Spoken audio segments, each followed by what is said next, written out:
There's this book by Stephen King, 1408. It was made a movie with John Cusack, Samuel L. Jackson. I used to watch this movie a lot with my wife. You know, we loved this movie. It was a really good movie. See, most of Stephen King's books are amazing. Um, some of his movies are good. Some of them okay, so. But I thought this was done pretty well, 1408. And the point of it is that there's this haunted hotel room. I'm not going to get into it. You know, in Manhattan, the Dolphin, where Samuel L. Jackson was like the manager. I'm not going to give you the whole thing, but he literally begged John Cusack, who happened to be a book. He was an author himself. He was a writer, and what he does is he travels all around the country. He goes to all different spots where there were supposedly, you know, hauntings that took place. And then, he stays in the exact house or the room where the haunting took place, hoping that he would experience something himself. Well, it never happened for him. No matter where he stayed, it was just a room, it was just a house. Nothing ever occurred until he went to the Dolphin Hotel in Manhattan. He went to 1408, room 1408, of which it was like this nightmare that just kept reliving every single hour, every single 60 minutes. It was like a nightmare. And it just kept replaying and replaying and replaying. And, when I watched that movie, I said to myself, wow, this is a really scary concept. His daughter who passed away, John Cusack's daughter, he would see the daughter come to him, I love you, daddy. And then she would like disappear. It was horrifying. It was horrifying what had him replay and replay and replay. And that I feel like it's happening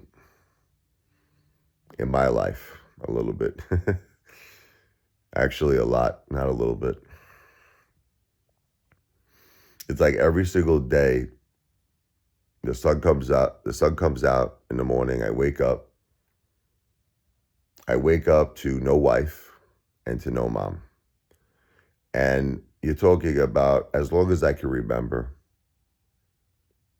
I wake up and my wife is there. Good morning, honey. I love you. I'm like, I love you, Jen. Good morning, mom. I love you, mom. And we start our day. We'll be and Jennifer, we're partners. Look, my mom, God bless her, we were always there for her. We were always there to take care of my mom. But, unfortunately, just later in her life, she became very dependent on me and Jennifer, to take care of her. She wasn't mobile. She wasn't really moving that much, unfortunately. She had a triple bypass. My mom in 2018 was never really the same since. But it's fine. We loved her and we took care of her.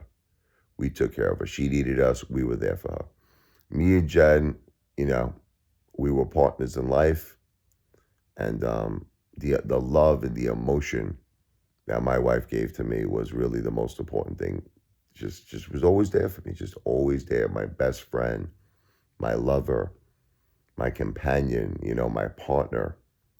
And this year, my wife passed away in late February. 2 weeks later, my mother passed away. My wife was battling cancer for 10 years. And it wasn't even so much the cancer. I mean, look, it was cancer related, but she ended up getting this aspiration pneumonia that I guess was caused from the cancer in the brain that made it hard for her to chew food, swallow liquids. The problem is that this happened so fast. Like literally, I don't think I'm ever going to accept this. People say that you have to accept, you get grief, that in time you accept things. It's just impossible to accept something like this because my wife was only 46 years old. It's really hard to accept. And literally just this happened so fast where she was completely okay. She was fine. She was the person that I knew for I mean, look, she's been dealing with cancer for 10 years, but she was a person that was a wonderful mother, a wonderful wife, a loving, supportive wife, supportive best friend. She was herself up until January 7th. Well, actually after January 7th. January 7th was my daughter's birthday. where she was singing to our daughter happy birthday, eating dinner with the family. Now, granted, she was tired, you know what I mean? And she was obviously, you could see that she was not 100%, but never you think that she was like going to pass away. So it just, I don't know. Look, the whole thing is just so hard for me to accept. I guess my mind and my brain and my whole body, I'm not really equipped. There are people who are equipped for these things. Like, like they have experience. They've seen people like have this like instant change from being like a normal person to being a very ill person, a critically ill person. I've never seen it before. I've never seen a person do that before. I've never seen it change like that. It almost seems like the Incredible Hulk to me. Like, you know, you go from David Banner to the Hulk, or depending on which Hulk you're watching, Bruce Banner to the Hulk. It's this crazy transformation. I've never seen anything like it before. How can a person be okay and then a person becomes critically ill? How could a person be okay and not able to walk, not able to stand up, not able to eat or drink food, or you're on a ventilator? It's like, how does that happen? How does that happen so quick? I just don't get it. I don't think I'm ever going to get it. And I know a lot of doctors was that's cancer, is how it works. Aspiration pneumonia. I don't know. I don't know. All I know is that this is why I question God. Because if everything is true, which I believe it is, that my wife was fighting a fight that was too hard for her. She was. Maybe it was too much. That's where God should have stepped in. It's my opinion. You could have your opinion, and I'm going to have my opinion. We need God. You know what we need God? Where we cannot fight a battle ourselves. We need God to give us strength. Now, you might say, God doesn't get involved. I don't know. It's not what I hear from a lot of people. It's not what I hear from a lot of people. I speak to people all the time. Someone will say to me, oh, Rich, God was with me. I had that surgery. Remember I told you I was there? You had that surgery? It went well. God was with me. Thank God. Praise God. Rich, whatever it is. I was praying for my sister. She was going through a very tough time in her life. She got through it. God was with her. So, see people want to say God doesn't get involved. Is God selective? I just don't understand, because a lot of people feel God does get involved. But then if things don't work out and a person, say, passes away, they want you to also accept that it's God's will. They say, listen, God wanted her. It's God's will. That sounds like he's involved too, doesn't it? If it's God's will shall be done, right? Okay. That sounds like he's involved to me. The whole thing sounds like he's involved. So the thing is, he has the divine plan, right? He has his plan. Where in the plan does it make sense? Now you'll say, well, you have to understand, Rich, we can't question these things. But I am questioning it. Where does it say a 46-year-old mother who has a daughter who is 11 years old, who has a son that's 14, who has a husband that loves her and needs her? Where does it say that she has to pass away? Like, why? What's the purpose of this? To leave the husband alone? To leave the husband to suffer? The children to suffer? Excuse me. Sinuses. Because that's what's happening to me now. He's like suffering. Excuse me. Just woke up. Woke up from like a nightmare. Woke up from a nightmare. Now I'm in a nightmare, it seems like. I just don't get it. I don't know. So what was the purpose of leaving me here? Raise your kids. Okay. But I wanted to raise my kids with my wife, Jennifer. That was the deal. That's what we wanted.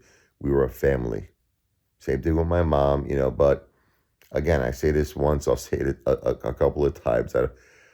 I love my mother. She wasn't the same ever since 2018, ever since she got the triple bypass. She wasn't really moving.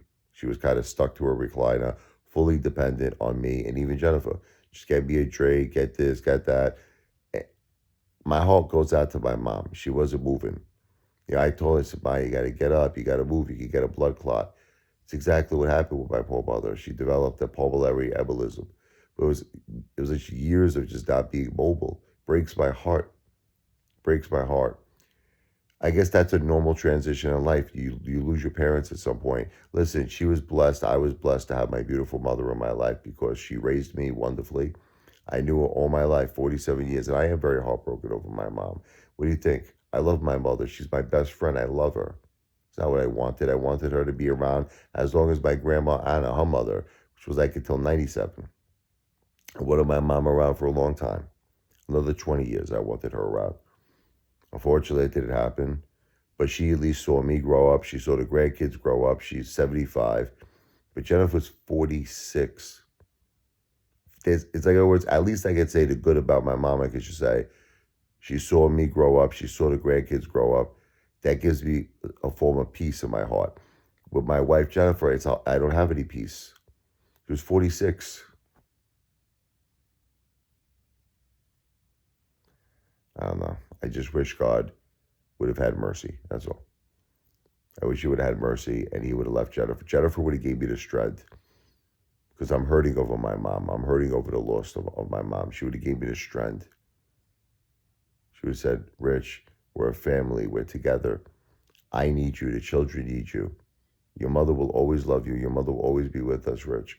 She would have gave me the strength to heal, to grieve over the loss of my beautiful mother. And I love her, my mother.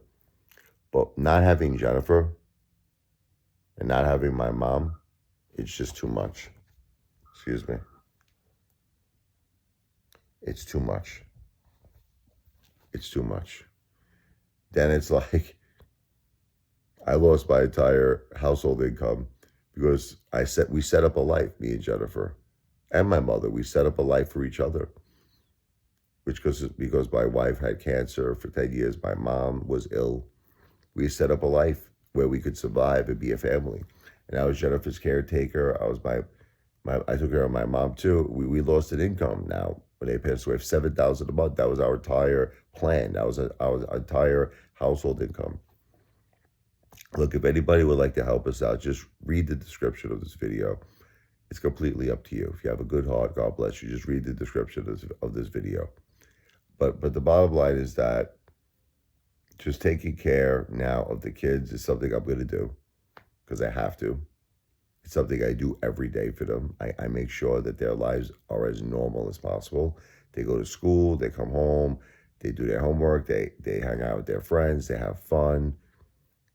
They do everything. They're good. They're great. But the thing is, it's like I'm doing all of this suffering and I'm in pain because I feel like I lost a lot.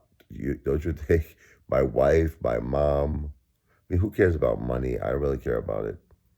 The household income. You need money because I got to take care of the kids. That's it. You know what my purpose of money at this point is? I look at money, I see one thing.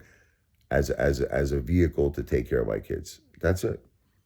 I lost all the zest of, oh, I want to become successful. I want to become this. I want to become that. I just want to survive. I just want to take care of my kids. Which is why if you do want to help us out, just please read the description of this video. But other than that, it's just too much loss. I feel like I'm living in the movie 1408. I feel like it just keeps replaying the same thing. The sun comes out every day and it replays. It's a scary time, but I know people will say you got to look positive. You got to look from the logical positive standpoint. A lot of people say that to me. What's positive about it? How can you be positive about that? I don't really see anything positive. I'm trying to see something. Okay, she loved us. Yes, it's true. And I loved her. And my children loved her. So that's positive. She gave us wonderful, wonderful years together. She did. But maybe I'm selfish because I wanted more of her. My children wanted more of her. That's all.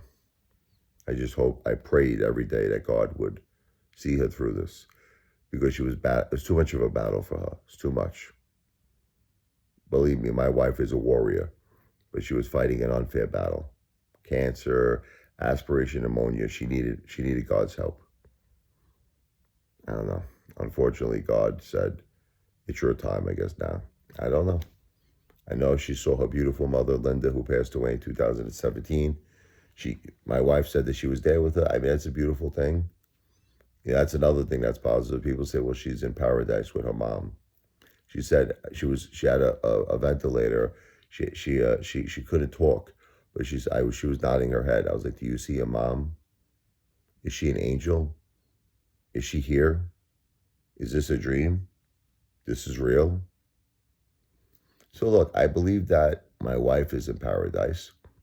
She's with her beautiful mother. She's with her grandma Rose. She's with our dogs, Rainbow Bridge, Rocky and Yogi, who passed away, our two Shih Tzus, a childhood dog, Scamp, a childhood rabbit, Willie. I'm sure she's very happy in paradise. And so is my mom. She's probably not probably, definitely with her beautiful mother, Anna, my grandma, her father, Joe, my grandfather. And she's very happy in paradise. And my wife is happy in paradise. They're very, very happy. But the thing is, on earth, for some reason, I'm suffering. And that's the way I guess it all worked out. I love my kids, our kids, me and Jennifer's kids. They do bring me a lot of happiness and a lot of joy. But it's just not the same. But without Jennifer, it's like you need Jen. They need her too. It's not just me. The kids need their mom. It's just a very, very hard situation. It's very, very hard. And it's like the movie 1408.